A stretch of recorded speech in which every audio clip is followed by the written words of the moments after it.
You can't handle the truth. What a gift, don't you think, from Mr. Wallace to the world? Well, it's nice to see you, too. Obi-Wan, we meet again at last. Eddie, is there anything you can't do?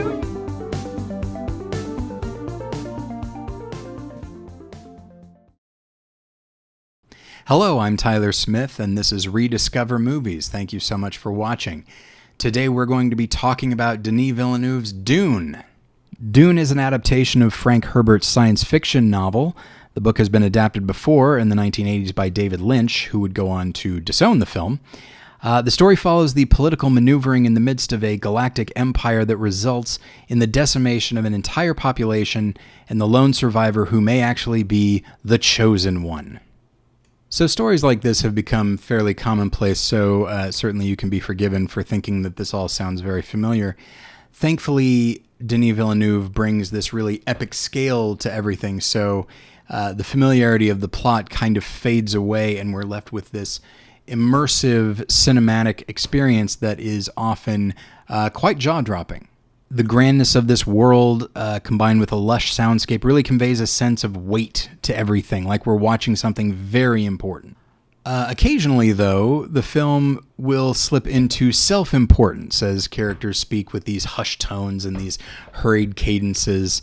There's nothing wrong with trying to get the audience to take your film seriously, but after a certain point, I found myself thinking like, yeah, okay, all right, we get it. Just calm down. The film has a great cast, including Timothée Chalamet, Rebecca Ferguson, Oscar Isaac, Javier Bardem, Josh Brolin, Zendaya, the list goes on. And everybody does a fine job, but there just really aren't that many impactful character moments in the film. You sort of get the impression that the visuals are the real star and the actors are there because, you know, someone needs to be there to say the lines to move us along to the next giant, amazing visual set piece. So if it sounds like I'm being too negative about the film, that's because I'm torn, because the visual quality of the film really can't be denied, but I really wanted to like it more than I do. I like Denis Villeneuve as a filmmaker, and a few years ago when he made Arrival, I thought that was a genuine masterpiece. And then when he made the Blade Runner sequel, I thought like, all right, this is a director who finally found his genre. Before that, he had made Prisoners, he'd made Sicario, and other movies as well, which I didn't like quite as much. And then you get to the science fiction, and I thought, all right, he should just stay here. So I was definitely interested to see what he would do with this film, and I was on his side, but unfortunately the film didn't quite keep me there. I always felt at arm's length from what's going on. Aside from the inherent tragedy of watching an entire population be sabotaged and destroyed, I never really felt connected with the story. It's possible that because this film just covers the first half of the novel, the emotional catharsis will come later, which will be great, but it puts the viewer in the difficult position of reserving judgment on a film that is meant to feel like an event in itself.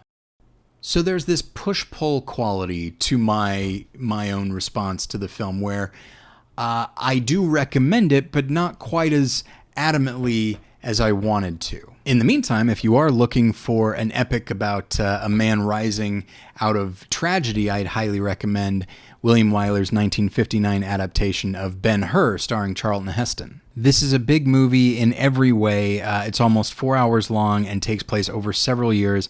Like Dune, we get this breathtaking photography and these really thrilling set pieces leading up to an astonishing chariot race climax that is every bit as exciting today as it was when it came out. Ben-Hur is currently available at ReDiscover Television, and I cannot recommend it highly enough. So, Dune, a solid movie that never fully satisfies. I think it is worth seeing, but I think its true value will be revealed when the second film comes out, which isn't going to be for a couple of years. So, thank you so much for watching. I'll get you next time. Bye.